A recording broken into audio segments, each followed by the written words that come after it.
সরকারের উদ্দেশ্যে বলবো, এদের প্রত্যেকের মাথার দাম 1 কোটি টাকা করে ঘোষণা করেন।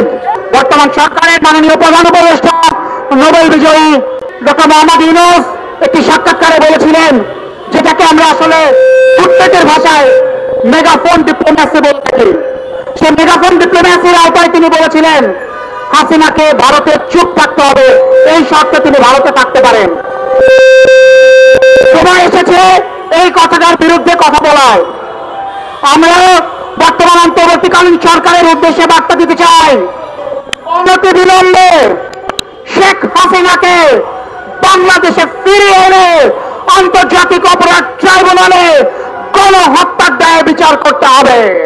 আমাদের মাননীয় চেয়ারম্যান জননেতা বারিয়ার জাজ গত রোববার সংবাদ সম্মেলনে বলেছিলেন, জানতে চেয়েছেন ওবায়দুল কাদের কোথায়, আওয়ামী লীগের শীর্ষ নেতারা কোথায়।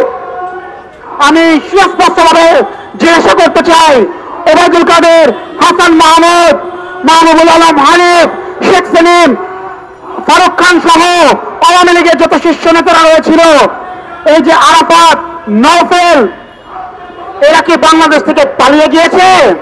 যদি পালিয়ে যায় তাহলে কারা তাদেরকে পালিয়ে যেতে সাহায্য করেছে? আর যদি আত্মগোপনে থাকে, আমি সরকারের উদ্দেশ্যে বলবো, এদের প্রত্যেকের মাথার দাম 1 কোটি টাকা করে ঘোষণা করেন। অর্থাৎ এদেরকে ধরিয়ে দিতে পারে 1 কোটি টাকা করে পুরস্কার দেওয়া হবে। যদি আপনাদের না হয়, জনগণকে বলেন 1 টাকা করে দান করলে এই 1 কোটি টাকা জোগাড় হয়ে যাবে।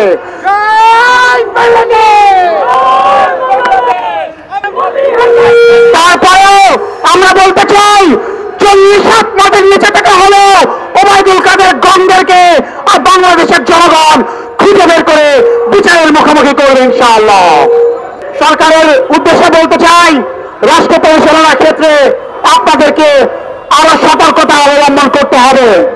আমরা কিছুদিন আগে দেখলাম, মানে 2-1 দিন আগে, গতকালকেই মনে হয় দেখেছি, জনপ্রশাসন মন্ত্রণালয় থেকে পর্তুগালের রাষ্ট্রদূত নিয়োগে ডক্টর মাহফুজুল হক, বিসিএস এর 82তম ব্যাচের কর্মকর্তা, তাকে নিয়োগ দিয়ে প্রজ্ঞাপন জারি করা হয়েছে।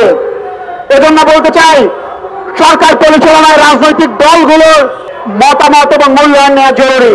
কূটনীতির ভাষায় এগ্রিমো বলে একটা টার্মিনোলজি আছে, অর্থাৎ কোন দেশের রাষ্ট্রদূত যখন নিয়োগ করা হয় তখন হোস্ট কান্ট্রি, অর্থাৎ আপনি যে দেশে পাঠাচ্ছেন সেই দেশকে কিন্তু অ্যাকসেপ্ট করতে হবে রাষ্ট্রদূতকে।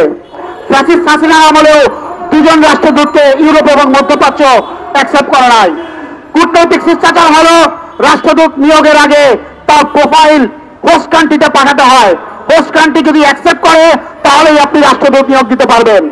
সেটা না করে তড়িঘড়ি করে জনপ্রশাসন মন্ত্রণালয় পর্তুগালের রাষ্ট্রদূত উল্লেখ করে তারা প্রজ্ঞাপন জারি করেছিল। এই কর্মকাণ্ডগুলো আসলে সরকারের যে কর্মদক্ষতা, সরকারের গ্রহণযোগ্যতাকে প্রশ্নবিদ্ধ করছে। ঠিক একইভাবে যেমন তারা জনপ্রশাসন মন্ত্রণালয় বিভিন্ন জেলায় ডিসি নিয়োগ করেছিল, আমরা খোঁজ নিয়ে জানতে পেরেছি এদের অধিকাংশই ছিল আওয়ামী ফ্যাসিবাদের সমর্থক। ছাত্র জীবনে কেউ ছাত্রলীগ করা অথবা গত 15.5 বছরে ফ্যাসিস্ট খুনি হাসিনার শাসনকে দীর্ঘায়িত করতে, প্রলম্বিত করতে, ভোট চুরি করতে এবং জনগণের উপর, বিরোধী মতের উপর নিপীড়ন নির্যাতন করতে এরা ভূমিকা রেখেছিল। জনপ্রশাসন মন্ত্রণালয়কে আরো সতর্কতার সাথে এ ধরনের নিয়োগ এবং পদায়নের বিষয়ে খেয়াল রাখতে হবে।